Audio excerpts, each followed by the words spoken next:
Layunin: nakakagawa ng simpleng graphic organizer ng batayang impormasyon.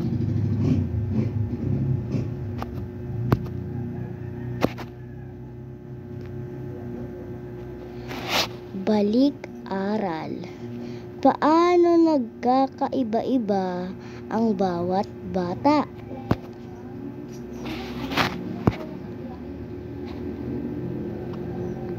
Panganyak: awit, 5 daliri. Gamitin ang bawat daliri habang itinuturo ang awit, 5 daliri ng aking kamay. Si tatay, si nanay, si kuya, si ate, at kung sinong bulilit at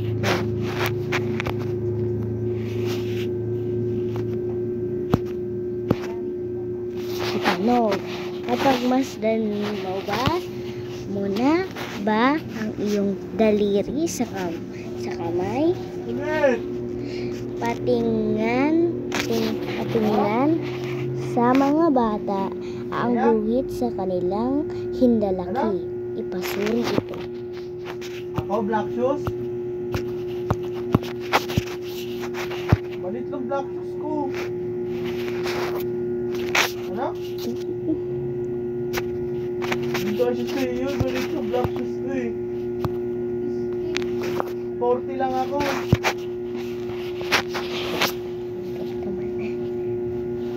Pastor dyan, si Kuya Ronald.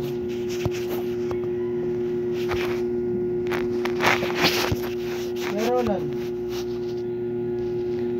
Gawain to.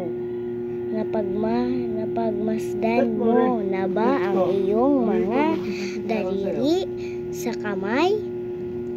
Tingnan mabuti ang mga guhit sa iyong hindalaki. Lahat tayo ay may thumb tulad ng nasa larawan ng tinitingnan ng investigador.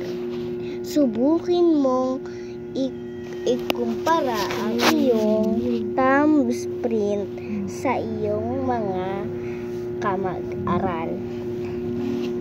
Bumuo ng isang pangkat na may 5 kasapi.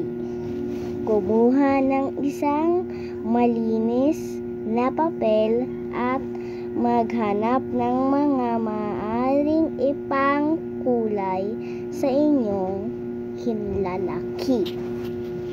Matapos kulayan ang inyong hinlalaki, idiin ang mga ito sa isang malinis na papel tulad ng nasa larawan.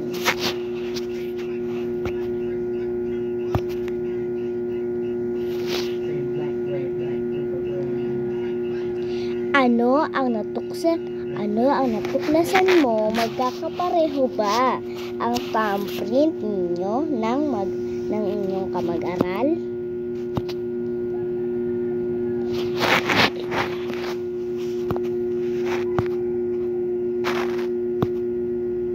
Muling pagawain ng sariling thumbprint ang bawat bata ng isahan lang.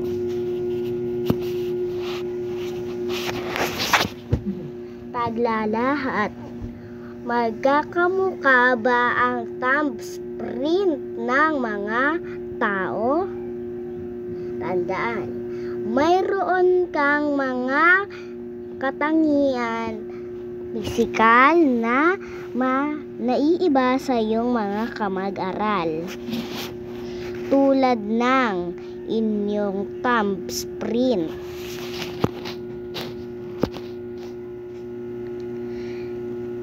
Pagtataya. Ipagawa sa bata ang sariling handprint. Kasunduan. Gumawa ng sariling footprint sa inyong kwaderno. Yun lang. Thank you and subscribe.